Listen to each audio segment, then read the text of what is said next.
gentlemen, move now to the final of the women's 100 breaststroke. Challenging, Amelia Type, 15 years of age. Is she the youngest ever to win it? Closing with Emery Stroke. It'll be a touch on the ball. Which way does it go? It goes to the Lithuanian. History has been made here. Youngest ever to win the event.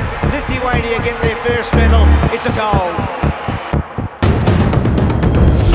Buvo arti to, kad Rūta mestų galbūt plaukimą netgi visai. Fizinė, emocinė, intelektualinė krizė. Ir jie teks atsisveikinti tikriausiai.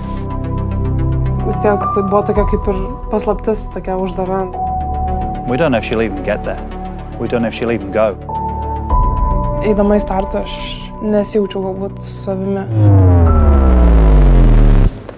Čia šviesa įsijungs. Pasikeitė kas nors? Nelabai.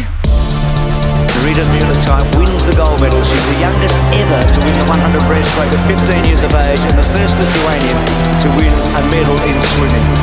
Rūtoje susidėjo visas kokteilis tų teigiamų emocijų. Jaunas amžius, vaikiškas draugumas, tai kartu sportinis talentas, kažkoks mišinys, kuris susprogdino visą Lietuvą.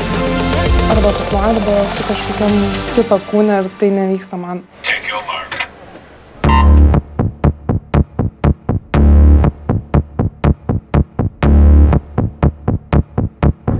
Ai, ne, medalis kažkur čia buvo.